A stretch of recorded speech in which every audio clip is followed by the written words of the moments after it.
So what I'd like to talk about now is pragmatic participation online, related to my experience with online communities and how they best flourish.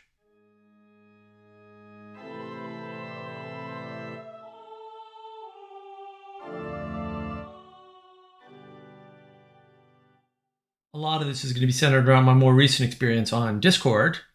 We used to have a thing going on the Awakening from the Mini Crisis server. And the way that came about was John Vervaeke's meditation series. When I was on there, I was building a community. It sort of comes naturally to me. It's not like something I planned to do as some grand scheme.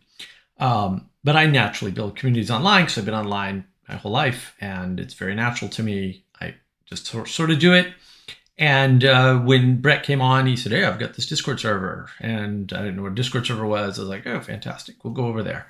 And we continued the meditation long past when John stopped doing his meditations. We were still using videos from him. And sort of Manuel Post and I noticed a bunch of patterns, right? That's what I do, right? Patterns. May have noticed that from the name. And the pattern that played out was a bunch of people who didn't like the experience of reading poetry anymore. Maybe they had read poetry in the past, and now it's no longer working for them for whatever reason. And we found this very odd. And one of the ways we discovered this is that in John's meditation series, he had this practice called Lectio Divina, which is a modification of a Catholic reading practice where you read scripture and meditate on it. And in John's version, you kind of read prose, and then you read some poetry, and then you combine those together, roughly speaking. And we sort of developed group practices. Ben Ang, Manuel Post, and myself developed a group practice around this. With wonderful instructions if you want to ever engage. They're all written out. They're reasonable. They're not fantastic, but they're reasonable. You can do group practice. And the reason why I think this group practice works so well, and it really did work well, is because instead of having people participate up front, they can just watch, right? And so the way we have it formatted, it's very structured. You've got a reader and a facilitator, and everybody else is an observer. And the observers are allowed to do more than observe at a certain point, right? So it starts out with a meditation to clear your mind, a quick one, right? It's a guided meditation. It's not a fully guided meditation, it's just kind of like a half guided meditation, just to clear your mind and get you in the mood for the practice, right? And then you're instructed to pay attention to the reader, right? So you're supposed to drop your own thoughts and go into observation mode. And we're explicit about it. And that actually matters. Like, these little things are not little things. They actually matter. So we clear your mind and focus your attention on the reader. And then you're supposed to observe what the reader's going through and, relate to it in a way, but not make it about you. And that's very hard for some people to do, and some people can't manage it. I totally get that. But repeated exposure to this sort of a practice actually seems to do something. And the facilitator helps the reader through the process. Now, why is that important? Because the reader is forced to explain what they're talking about to somebody else. The facilitator is supposed to make sure it's clear to the audience, right? And not just to the facilitator and the reader, and not just to the reader.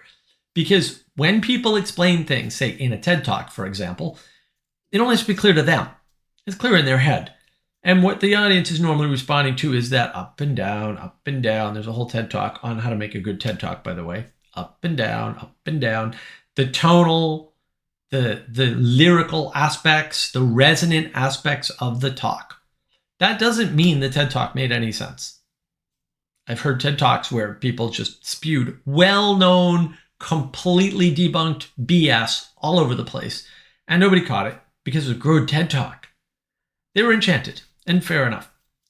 So as a way to break the enchantment, and look, you're not deliberately enchanting other people necessarily, you're enchanting yourself, and then people see authenticity. Fair enough. When you're enchanted, you're authentic.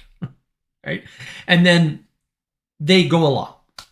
And that's a normal thing. It's not necessarily bad. It's dangerous for sure, right? That's why we have facilitator. Facilitator helps to make sure that doesn't happen, right? It helps to clarify, to make things clear, not only to the reader, not only to the facilitator, but to the audience. So the audience can see what's going on with the thought process, with the interaction, the perspectives that the person is holding on the prose, what stands out to them, what's salient to them. And then they do it all again with the poetry, what stands out to them, what's salient to them, right? And how they relate to that. And then they do it a third time with combining both. And keeping track of that is hard. The facilitator is supposed to do that, right? And then when that process is done, then you bring in the audience. Now, the reason why you do that is so that they're not relating to the texts. They're probably not texts they're familiar with, but they're gaining an appreciation for the texts by watching somebody else. This is really important. This is a pragmatic way to use some of the work that John Vervaeke has to get people out of a meaning crisis, or to at least start them on the path. First of all, it's community-based. We do this with at least 4 people. If we don't have 4 people, because you get a reader and a facilitator, we won't do the practice. We prefer 5 or 6. 6 would be good. You could do it with 7 or 8. Maybe you're going to run long on time. It does take some time. And the facilitator keeps track of that too, which is time's an important component. So, you don't have to be super rigid about it, but you also can't be super loosey-goosey about it. So, there's a give and take there. When you do this practice, people who don't like poetry, who don't enjoy poetry, start to engage with poetry. Now, we've got our theories onto why.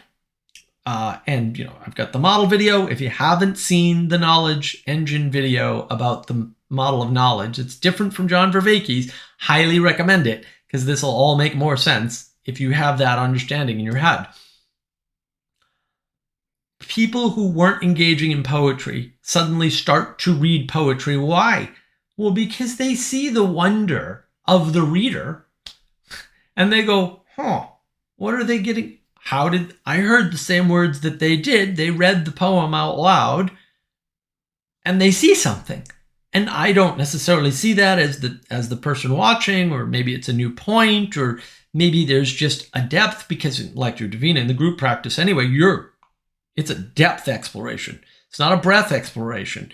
You're not trying to read 50 pages of poetry here, right? I read William Blake's The Tiger, right? I read a lot of Blake. Most of Blake's stuff is really short, right? At least out of Songs of Innocence and Songs of Experience, which is where I tend to focus, which should be for obvious reasons. But if it's not, I can explain it to you. Leave a comment. When they see somebody engage with something that they think is banal, like poetry. I don't understand poetry. William Blake, what's he on about? Just some crazy engraver who walked naked through his gardens. That's true, by the way. And talked to angels. Also true. In the trees. Because where else would they be, duh? So if you're Blake, it works out great. So you see somebody having an experience and going deep and giving you a perspective on something that maybe you didn't think had one. And I do think people are there. They're not able to engage in poetry with a perspective that allows them to see the depth. And they don't have to in the Lectio practice. They don't have to do any of that work. They don't need that circuitry in their head at all. Because the reader has it, hopefully, a good reader anyway, or the facilitator tries to bring it out of them anyway. And a good facilitator can do that. And not everybody can be a good facilitator. And not everybody can be a good reader. And then they get curious about poetry. And maybe they don't do the group Lectio practice ever, or the private Lectio practice ever. Don't care. Don't know. Doesn't matter. But that engagement makes them curious. Not every time, maybe, but maybe every time. And they go, "Ooh, what's this person doing?" And then they want to mimic that activity, that behavior. They want to engage with that. They want to see what this is. They want to experience that experience. So now all of a sudden you've opened the door, or maybe, pried the existing door open again or something, or opened it wider than it was, to an experience with poetry. And now all of a sudden, that's a way of opening them up, opening up their perspective, right? Opening up their understanding, opening up ways to connect things in the world, because it's one of the things that poetry does. It allows you more connections in the world. It exapts out quite nicely, to use John's language, There's a nice exaptation between, say, poetry and prose. And again, you're melding poetry and prose in the practice, or you're watching somebody do it, right? And then so you're seeing not only the appreciation of the prose and how deep it can go, not only the appreciation of poetry and how deep that can go, but also how to put it together and how to put it together in practice in your life, because that's actually part of the questioning in the practice, is how does this relate to your life? Like, what does this change about your life? Right? And you watch somebody go through an imaginal experience, you watch somebody talk about poetry, you watch somebody go deep in perspective, and you watch somebody else help them in their perspective. So there's a lot going on. And you, as an observer, get to see that. And then maybe that opens something up for you. I would argue it always did. Whether or not it lasted, I don't know. I mean, for some people, it clearly did. They ended up out of a meaning crisis and off to better things, and not on the Discord, which, on the one hand, it makes me sad because I miss some of the people I befriended. On the other hand, it makes me super happy because, yay, they're no longer stuck online. They can now engage with real people in the real world. Was that the group Lectio Divina practice? No, but maybe part of it was. I don't know. I don't care. It seemed to work. People had great reports on it. And look, there are other possible group practices that can do things like that. There are other practices that we have thought about and to some extent come up with. I'd have to check with Manuel to see, because he sort of took that over, which was fine, right? It's fine. He can do work. It's good, to try and engender certain things like that. But watching somebody go through the process of staying in imaginal space, reading a text, going deep on the text, relating that to the imaginal world, relating that imaginal world to how other people behave, relating how that imaginal world and how other people behave to how you would have to change to live in that world. That's very powerful. And then doing that all again for the poetry, and then doing that all again for the combination of the text. So now you're seeing the melding of ideas in real time by one person, right? With the assistance of another person. The assistance of another person is important because you see this person reaching a height greater than they would be able to reach any other way. And that's clear to you. And now, subconsciously at least, or unconsciously, you start to think in your brain. Your brain is doing thinking while you're not paying attention, right? The attention part of your brain is the conscious mind. The unattention part of your brain is the unconscious mind, the subconscious. It starts to leak in through the mimicry circuit. I want to do that. I want to know what that is, right? So you start to engage in that way. You start to search for that. You go into a seeking mode. You want to see that. You want to experience it, right? And over time, like I said, it worked. Like people would go from watching like 3 of these or 4 of these, and then the next thing you know, they want to try it, and they stumble through it, and they're like, oh, I don't think that went well. And of course, we always thought it went great, right? Like, because it did. Like, oh, okay, it wasn't as good as the last reader, or whatever. Like, it's not. There's no objective measure for these things, right? And there shouldn't be. There shouldn't have to be. And then they do it again, maybe not next time, but maybe in a couple of weeks or 3 weeks or whatever. And then they'd have a breakthrough. And that's what they would report. And that breakthrough would have what other observers would call a lasting effect. How long it lasts for, I don't know. I don't necessarily care all that much. Giving people new tools is great. If you don't use tools, you lose them, however. And that's very much a problem of our culture, I think. We've lost the ability to cooperate. We've lost intimacy. We've lost the ability to be around each other in disagreement and still do the things that we can do in common. And I'll go over that in a future video for sure. But giving people the tools by showing them what can happen, and then they get curious and they seek it out, that's super powerful. And that was one of the things that we did with the practice. Like the practice that we had, this group Lectio Divina practice, which again is all documented. We've done it many, many, many, many times. It works. It does something. It's very powerful. It's the most powerful thing that I saw on that server, to be honest with you. And it may sound a little self-serving since I co-developed it, but it is what it is. And I don't think I don't think that if you engage with anybody who was there, that they're going to say anything different. And if you want to know more or whatever, like I said, we've got all the instructions written up. I probably have to put them in a better format at some point because we had them up on our website, and the website got attacked by hackers, of course. And making that available would be fine. Showing people how to do it, that would be great. Love to do it. I'm sure Manuel would love to help me do that. And there are others that can help because we're not the only ones that know about it or anything. And I think it helps people. I think it's a good beginner style practice to get people interested in things and to help to lift them out of the meaning crisis. Now, I'll argue there's a bunch of other things. I'm putting them in a document, right? We've got this other project called the Mark of Wisdom Project.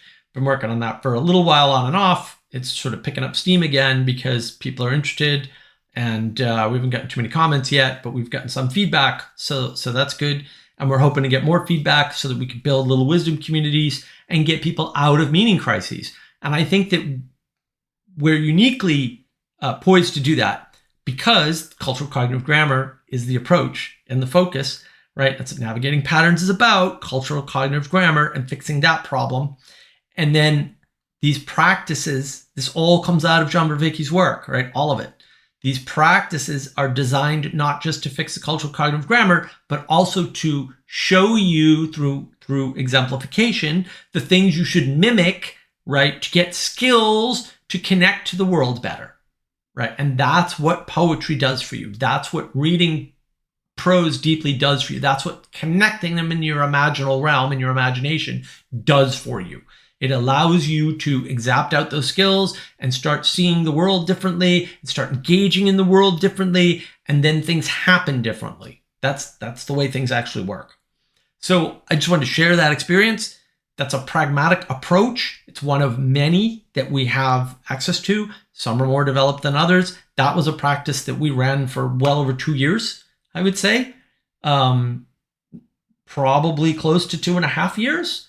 It didn't run as long as the meditation, obviously, but it pretty closely did. Sort of petered out at the end as we sort of lost people. And, what are we losing people to? We're losing people to them leaving and going offline and doing things in the real world.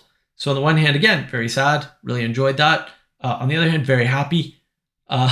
Whatever sacrifice I have to make to get people offline, I'm okay with. I'm okay with that.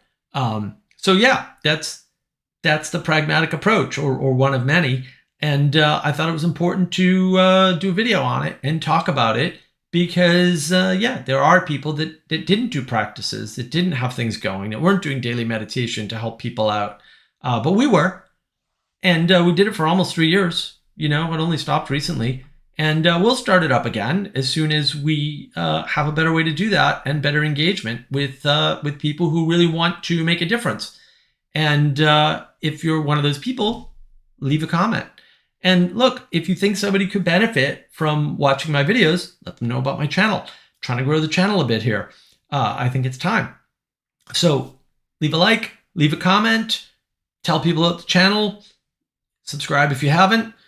Tell other people to subscribe. There's some interesting stuff. There's more stuff coming, and I take requests. So leave those in comments. I'll do my best. I can't guarantee, but things get on the list and sometimes they get checked off the list. You never know.